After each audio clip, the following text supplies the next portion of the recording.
Hey guys, I'm Tara and welcome back to REVIEWNIFORMS. Yay! The channel where I react, rant, rave, and review uniforms from all walks of life from all over the world. So if you want to hear what I think about some cool uniforms or some not so cool uniforms, then keep on watching. Okay guys, I'm ready for the first video. Defined by its blaring trumpets, the rumbling guitarrón, the singer's inimitable grito. He just did it. I was like, any moment you're gonna hear. So down here in Texas, when you hear the, you already know that's the sign. Those mariachis, they're about to perform, and you need to put down whatever you're doing and head in the direction of the guitars because you are about to experience something wonderful. Mariachis are the best. And the iconic mariachi suits known as trajes de charro. And to find the best tailor of these trajes, just look at these. I mean, it's kind of this mix between rural and cowboy performer. There are just like so many elements in this uniform. You've got the pants, you've got this really big embroidered belt buckle, and the jacket, and all the adornments, and of course the sombrero. So I feel like we're gonna get into all this, so I'm excited! you have to go east of the LA River, tucked between the 101 and the 5 in this unassuming building in Boyle Heights, where you can find el maestro de los trajes de charro, Jorge Tailor. Don't you love it that you'll be in LA? I don't know how many of you guys have been to LA, so I've been to this area in LA, and it really is just like these indescript little places in the middle of the street where you have no idea that there are incredible craftsmen or manufacturers on the other side of those doors. LA has got some just very interesting little nuggets like that. Believe it or not, the master of this Mexican tradition is not even from Mexico. Guatemala. He's like, Guatemala, I am not from Mexico. Like those salsa commercials where they're like, man, you must have been good. Somebody from Texas made this salsa, and they're like, it's from New York City. New York City. That's literally what he was like. He was like, Guatemala, don't tell nobody. First things first, what's a charro? El charro es el cowboy mexicano, el vaquero. Un traje de charro es muy importante para que luzca en las fiestas, ya sea bodas, 15 años, un evento muy especial.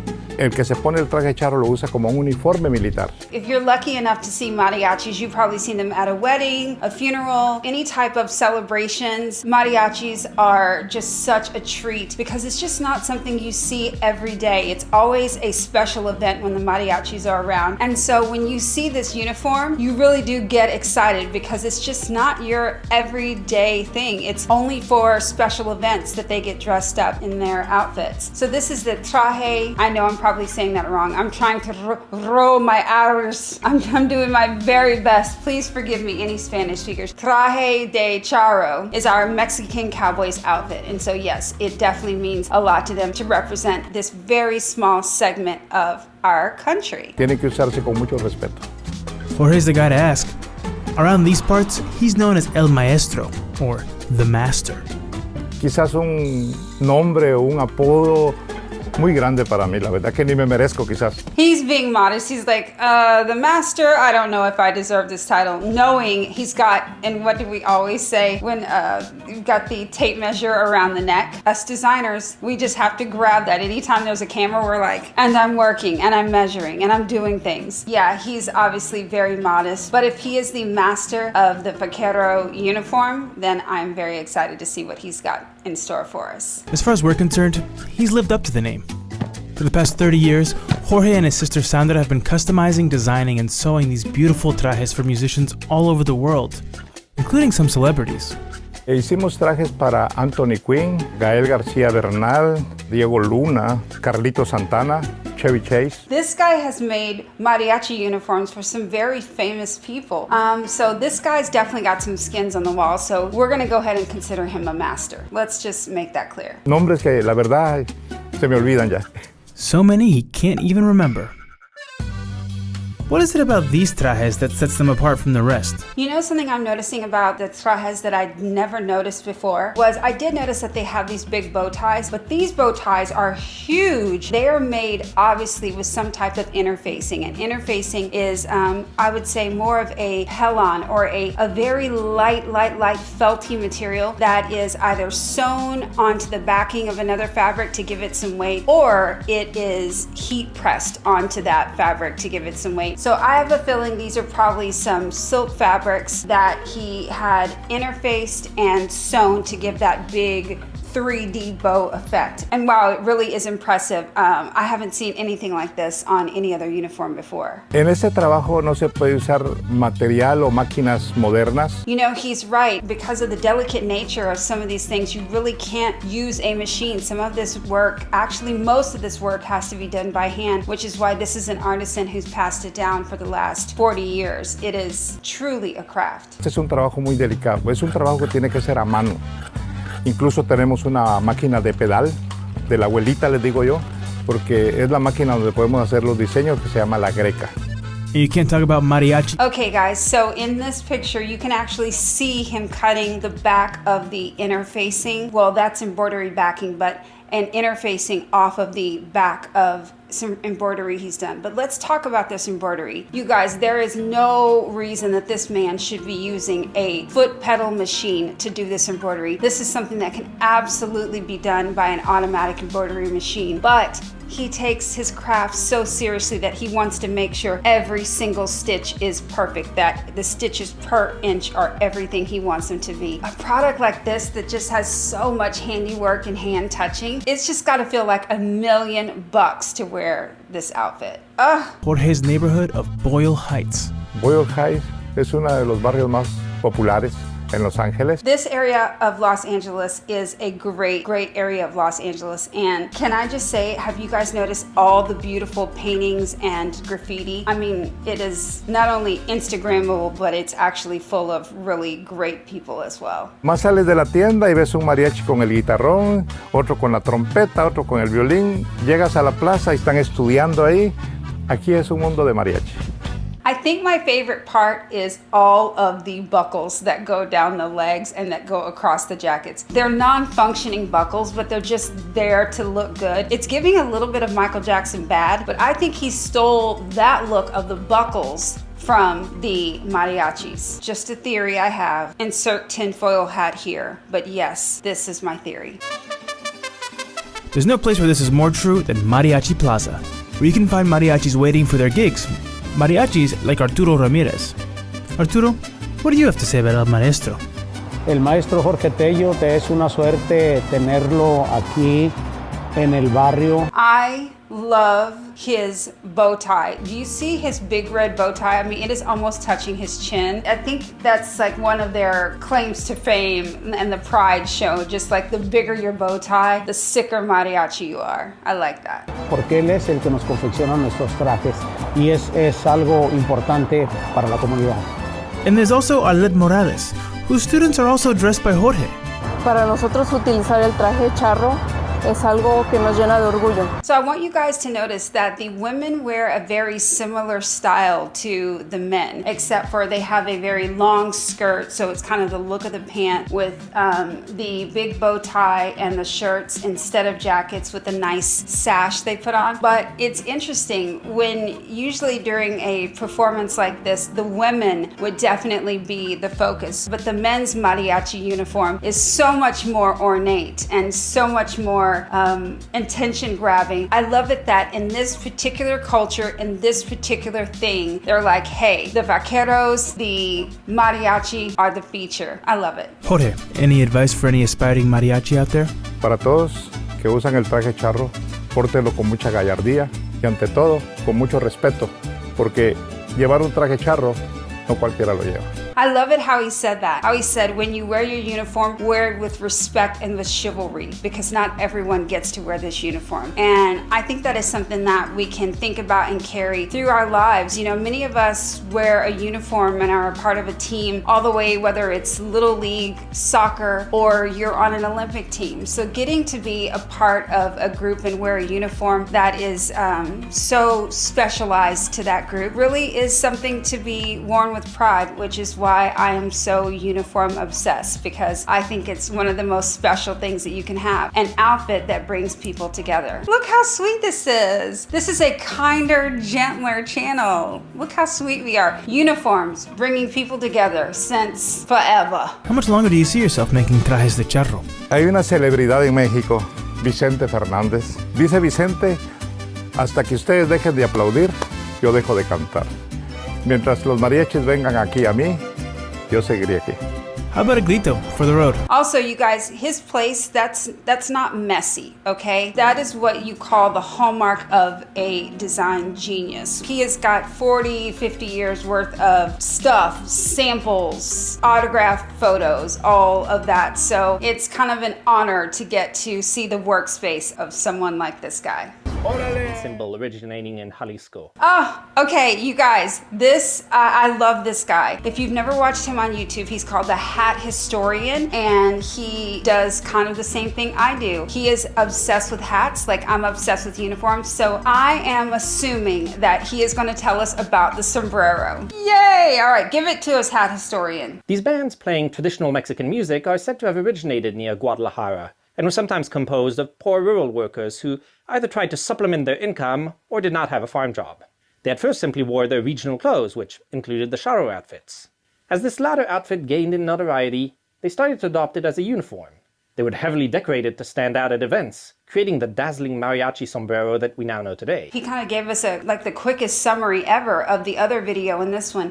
The whole outfit derived from rural guys who would get together and honestly just jam out. And the hat, I know that the sombrero hat has such a wide brim for sun protection and from working outside a lot. And so I guess they just got off from work and they kept their hats on and they would grab their instruments and jam. And that kind of evolved with just decorating the hat, decorating the pants, and just making that outfit, their rural uniform, more of a flamboyant and formal uniform. I like it. The image of the Charro spread to the rest of Mexico after the Mexican Revolution in the early 20th century, and with it more bands adopted the sombrero as part of their outfit, reaching the capital, Mexico City.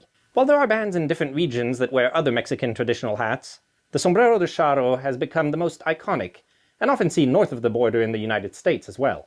This association with music and Mexican culture is further cemented by the jarabe tapito, or Mexican hat dance, which is yet another product of Guadalajara, and as the name implies, involved a sombrero. Said to represent the courtship between a poor man and a woman, with the woman repeatedly rejecting his advances before eventually consenting, it involves a male dancer wearing the Charro outfit, and in the course of his courtship throwing his most precious possession, his decorated sombrero, to the ground in an act of love, with the dancers then dancing around it. Did you guys know that story? I had no idea that was the story of the Mexican hat dance. So yeah, what a way to show your love. Take your most prized possession, put it on the ground and dance around it and say, look, this is me. This is me. And I'm willing to lay down something I love so much for you. Oh, this is really sweet. I like this story. This dance, originally controversial and opposed by conservative religious leaders for its deep sexual undertones, has gained such an iconic status that it was declared the national dance of Mexico,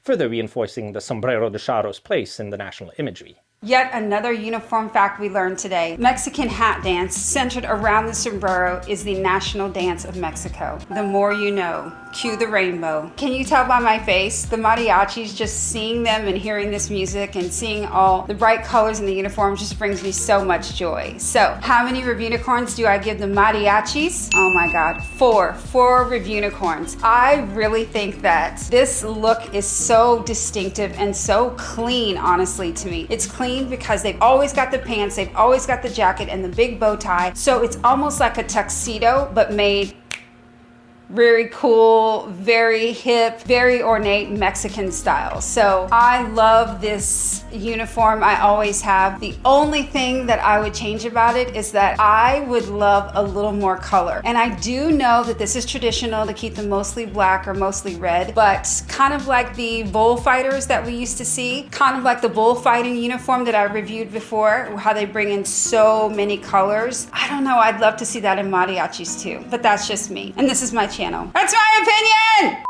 Hey guys, I'm back, and I've actually got my microphone on this time. So yes, if you notice I'm sounding better and the sound is better, it's because I didn't have my microphone on. Can you hear me loud and clear? Blink twice if you can hear me. Okay guys, now that I'm mic'd up, I'm ready for the next one. You guys, it's Lederhosen. What a funny word to say. It's a fun word to say. Let's say it together. Lederhosen. Bavarian Lederhosen in action. Lederhosen. Been made in Berchtesgaden in the German Alps for 125 years. They are produced in this workshop by Franz Stangersinger.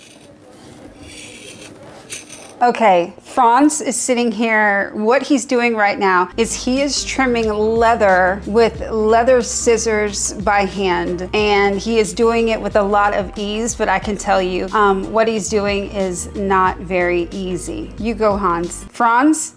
It's Hans or Franz, one of the two. His great-grandfather set up the business. These days, he produces more than 300 pairs of Lederhosen every year. So do you remember me telling you earlier about interfacing? What he's doing right now is he is ironing that leather, but what he's actually doing is I believe he is adding a interfacing to it to give it even more stability and take away any stretch it might have at all. He needs 2 hides for every pair of Lederhosen he makes. I buy them at the tanner. Some of the leather comes from Europe, some from New Zealand. At the moment, there's a shortage of leather because Indians and Chinese people are buying up reserves. How are you just going to blame the Indians and the Chinese people like that? I don't know. I have a feeling maybe lost in translation somehow. I can't get enough leather because of the Indians and the Chinese. They're ruining everything. It takes around 30 hours to produce a pair of Lederhosen from around 50 different components. 50 different pieces going into a garment. Think about that. Like, for example, the shirt that I'm wearing has a sleeve that's 1, 2, the front 3, 4, and then this little trim 5. So that's 5 going into a shirt. And there's probably, I can say 6 going into my pants. Add the zipper 7 and button 8. 50 pieces going into the Lederhosen. That is a lot of work, a lot of cutting, and a lot of pattern work in the beginning. Wow. Many of Stangersinger's customers come from overseas. They have to wait months for their Lederhosen to be finished. They do cost a bit more, but considering how long they last, in the long run, they're cheaper. It's true. You buy good quality, you buy it once, you buy bad quality, you buy it 1,000 times.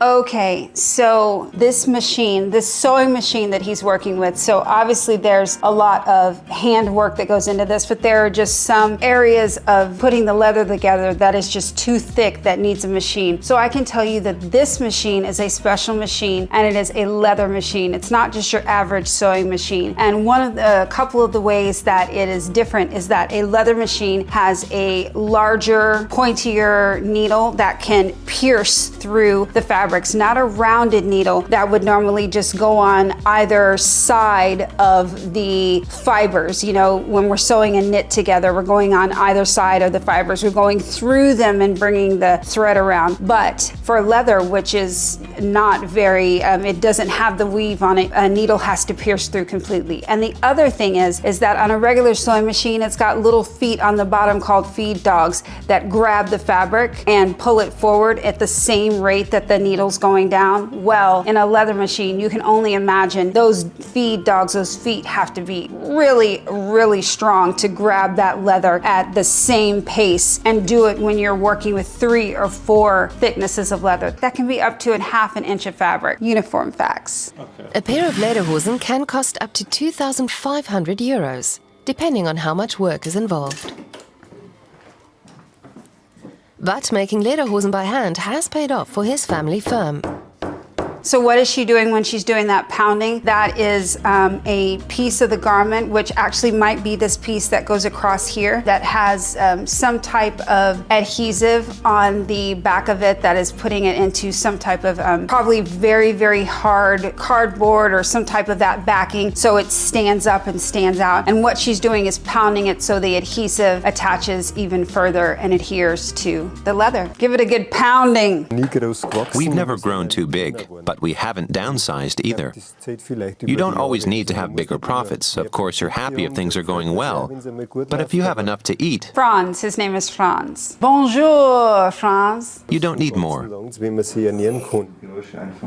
Nope, it's German. I would say Guten Tag, Franz. To do that, the company relies increasingly on income from repairs and alterations, and from sales of cheaper mass-produced lederhosen. So they really are doing all these embroidered edges by hand. All I can say is, wow. That is why it's taking months to do this. It says it takes over 3, that he can make about 300 in a month. Well, just for a comparison, in a high volume factory, just one person can make 300 garments in a day. So they are doing some slow and steady, considered beautiful work. But nothing tops handmade Lederhosen. I had a customer who had a pair of pants from 1890, and he still had the receipt, written by my great-grandfather. The customer's great-grandfather passed him on to the customer's grandfather. He's the 4th generation of the family to wear the pants. This, people, is quality. 4 generations wearing the same lederhosen. Quality, my friends. This is what you get when you go to a real craftsman to get your uniform. And it is one of the reasons that our clients, come to my company, because they want something that's gonna last and something that can ideally even be structured well enough to outlast the wearer of the garment. Stangersinger plans to pass on the business to his children once he retires. That's the best way to ensure the family's famous product continues making the rounds at Oktoberfests for years to come. Let's walk through this step by step and talk about the different styling options. Okay, we're on to another video where they're gonna show us all the elements, which is great. So these lederhosen look remarkably like the other ones. So we can tell that there's a theme that lederhosen are kind of brown or black with some gold or silver or white or contrast embroidery. For your Lederhosen, simply undo the buttons in the front, put them on, close your buttons, and if you have over-the-knee Lederhosen, also called Kniebundhosen, knee-bound Lederhosen, adjust the lacing at the bottom to tighten them. This is one of the reasons the Lederhosen have to fit so well. We're not talking about any elastic in the waistband, any elastic on the back. I mean, this thing is made to measure. It's got buttons that come up the front that fasten, so it's got to fit you perfectly. Sometimes short Lederhosen have this as well. And you can also tighten or loosen your Lederhosen with the lacing in the back. Next up, the suspenders.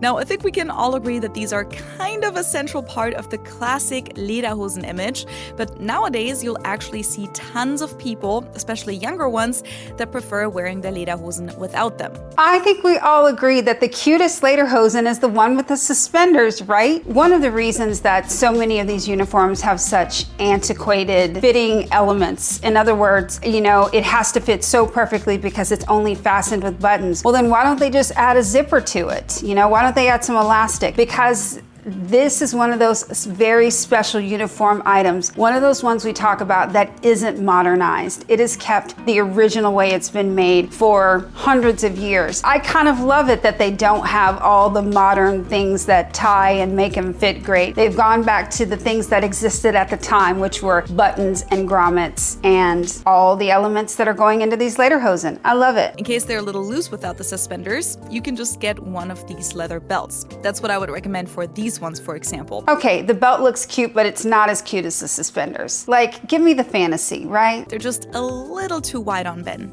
If you do want to wear your suspenders, you just attach them to the buttons in the front, cross them in the back, put this little leather loop around them in the middle, and then attach them to the buttons in the back.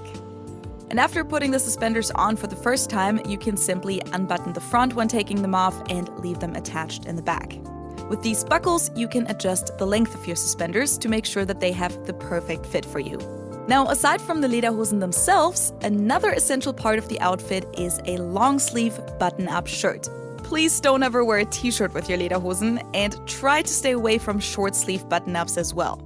If you get warm, just roll up your sleeves. Many of the shirts even have these little buttons to hold up the sleeves. Everyone knows this, that the little tabs that hang inside the shirts are so that you can roll up your sleeve, pull that tab out and button it. So if you see a shirt that's got the button here, that is what that's for. I am sure, yes, everyone knows that, but you know what? We can't know everything. So maybe there is someone out there who didn't know that, who now has their life changed. Now, moving down to the legs, I would definitely recommend getting a pair of Trachten socks made of wool.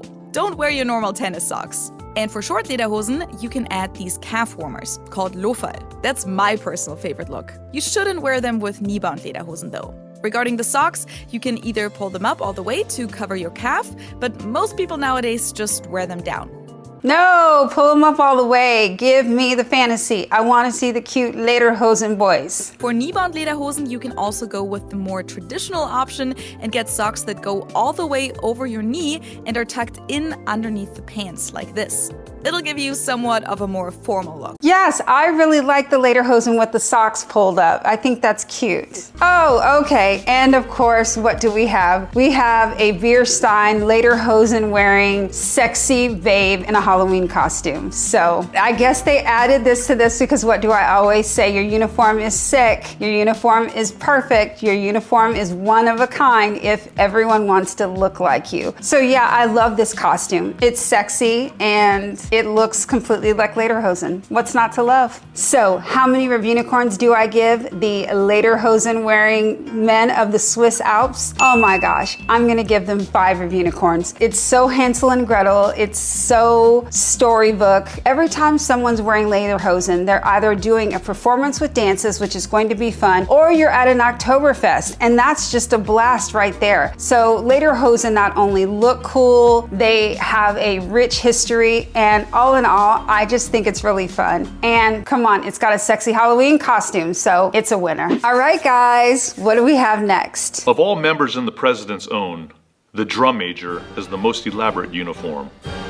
Even though drum majors aren't officers in the Marine Band, their uniforms are closely related to the ones officers wear. Okay, drum majors. Yes, I love drum majors. You know, I never had the opportunity to be in band. All the work that a band does and all the practicing that they do, their formations are everything, but nothing gets me hyped like a drum major because y'all know I love extraness and pomp and circumstance, and like they're all about being the most extra person on that field that they could possibly be, wearing an incredibly extra uniform. So I think we're talking about the President's Marine Corps band here. And so this is the drum major of that band. So he is, I guess they're saying, the highest ranking officer in the band. Let's see more. This pays tribute to the period before 1855 when the drum major held the highest position in the band.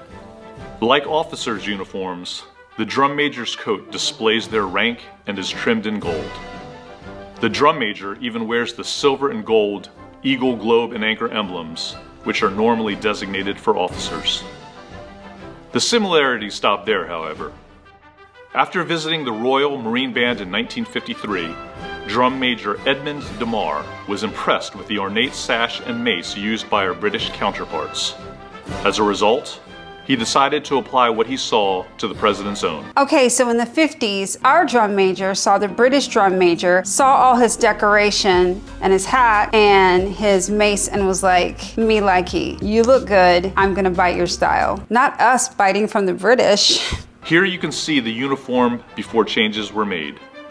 In place of the sash was a simple white baldric, which could be used to carry a sword at the hip. The mace was topped with a plain globe. After DeMar's trip to England, both transformed into something much more elaborate. The sash has a more symbolic purpose than the baldric it replaced.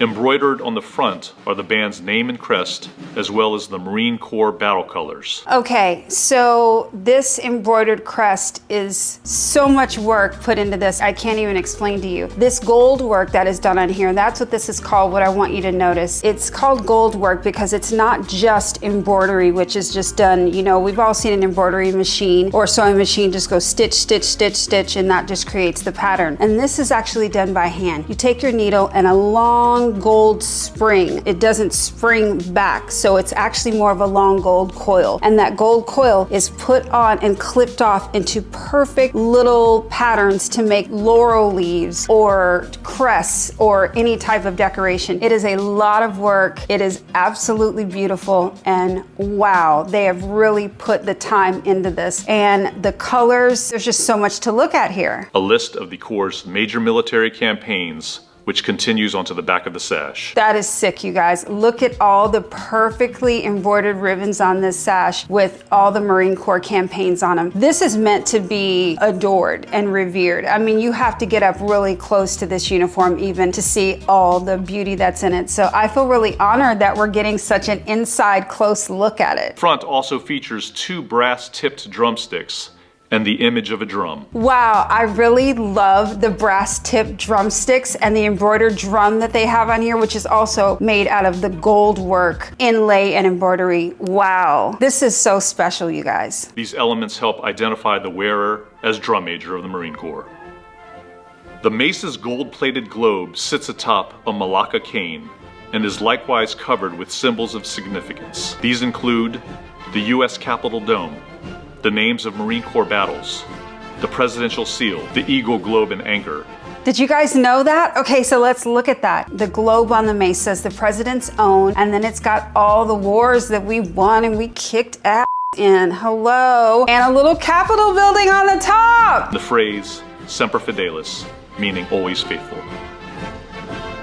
These details are normally difficult to see because the mace is nearly always in motion when it's in the drum major's gloved hands. Finally, in the early 1960s, Drum Major Henry Peters completed the drum major's uniform by adopting the tall black busby.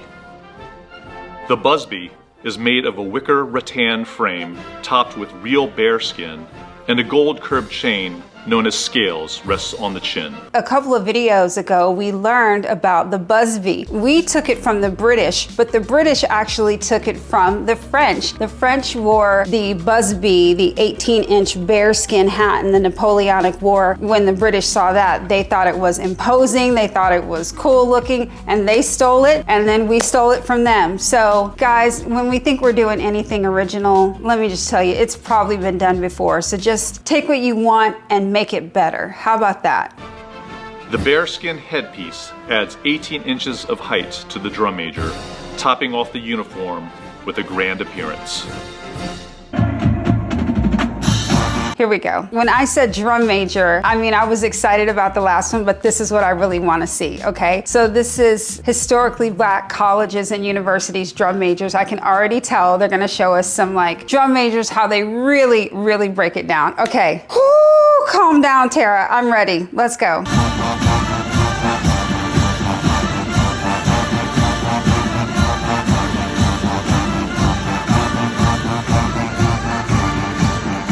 I think I like this old school grinding guy. He is a trip, yes.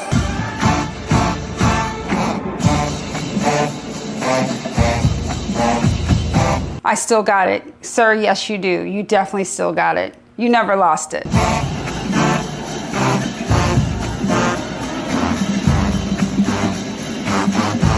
Run it back, run it back. That was my favorite. Oh my God, you guys, he was like, oh my God, that was hilarious.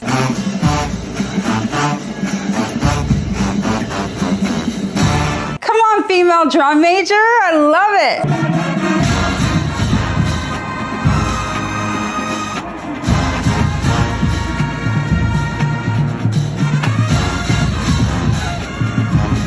Y'all, that got me hyped. I love to see drum majors in action. These drum majors just tend to top themselves time and time again. It's like every year, battle of the bands. Which drum major can be the most exciting? Which one can do the deepest back bend? You guys, it's so much fun. If you have never watched a battle of the bands, please notice the drum major and give them all the respect in the world, because they are doing the heavy lifting as being the commanding officer of their band. So what do I give the drum major uniform? I'm gonna give it 4 REVIEWNIFORMS, yes, because you know what? I changed my mind. I'm gonna give it 5. Yes, 5, because I'm going back and I'm thinking about the president's own, you know, the one that we looked at earlier, and just the details are just going on in my mind. And as soon as I think about one, I think about the next one. It had all the gold work, the insane embroidery, the beautiful mace and the globe, and the detail of having the Capitol building. All of those things just really set me on fire when it comes to uniform details. And then the historically black colleges doing their thing, 10s across the board.